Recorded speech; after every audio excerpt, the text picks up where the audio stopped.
Hi guys, this is part 2 of When the Sea Meets the Sky, and it's been a long time coming.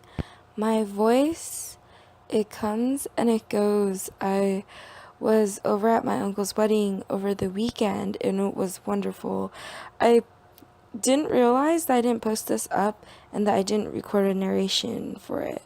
I thought I did, and when I was looking to see if I could find the narration, it was not there, so I had to go back and re-record it. And I think perhaps this was when I lost my terabyte drive.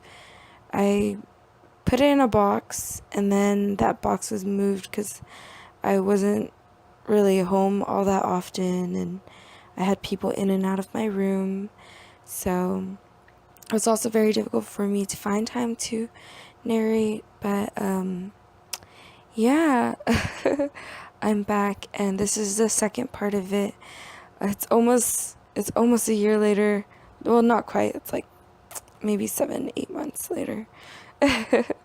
Anyways, for this part of this pastel piece, it was very difficult because I wasn't really sure what I wanted for the sky. I just knew that I wanted like those galaxy colors. I wanted it to, have a mixture of purples and greens and blues and all sorts of those things. It took me a very long time to find a good medium where I liked the way it turned out and it wasn't too bad.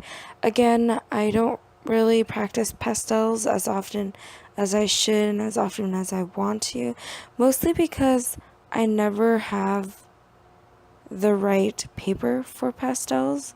I need to get more of these boards, but I remember that this board I got this by chance because one of my friends in my art class bought them, and he was like, "Mel, did you buy your board?" And I was like, "Oh no, I didn't buy my board, I totally forgot."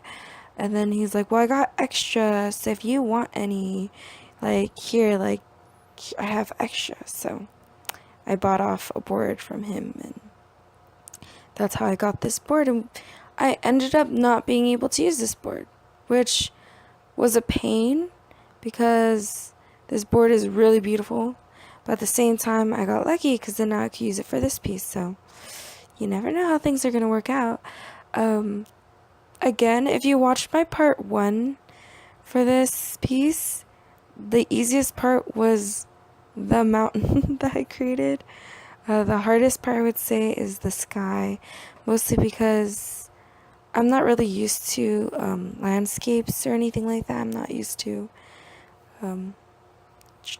painting or pastels, and especially not used to this type of I don't know, piece. Sorry, my voice is like going in and out, and it's kind of distracting me. um Anyways, I mixed a bunch of different colors together. I guess you could call it a magenta with, there's like a dark purple magenta, there's a dark blue, there's a light blue, there's a green, a yellow.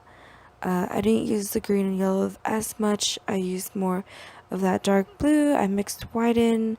I had black to try to see if I could make some kind of dimension, just so then you could see that parts of it is a little darker, a little bit of contrast and whatnot.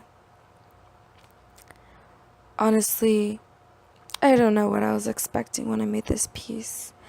I wanted to go with something that I really liked, something that was visually pleasing. So what I did was I layered a bunch of colors together because I wasn't sure what colors I wanted, and then I got my kneaded eraser and I started kind of blotting my eraser and taking parts of those things out, so then it looks a little bit like, I wouldn't say it's blended, but it's more like it's not solid color. So I didn't want to make it so then it was just layers and layers and layers of pastel. I wanted a little bit of dimension. Again, I wanted to try to make the sky like when it's dark and you can see all the stars, you can see the galaxies because there's like no lights around or something like that. I try to do that. It was not easy. But yeah, like I had a lot of fun with this. At the end, once I got it how I wanted to, I started adding little specks using my white pastel. So I could like do little stars. I didn't really do any constellation or anything like that because I don't know any constellations, but I wanted to do like just something that was galaxy like. And I really liked the way it turned out. I thought it was really pretty. I am not the best at this, but I did my best. And I think that's what, counts, is that if you're not a good artist, all that matters is if you worked on a piece, you did your best. You can only do your best when you're trying something new and you learn from it, when you make mistakes, when you decide, next time I'm going to do it this way, or I don't want to do it this way and whatnot.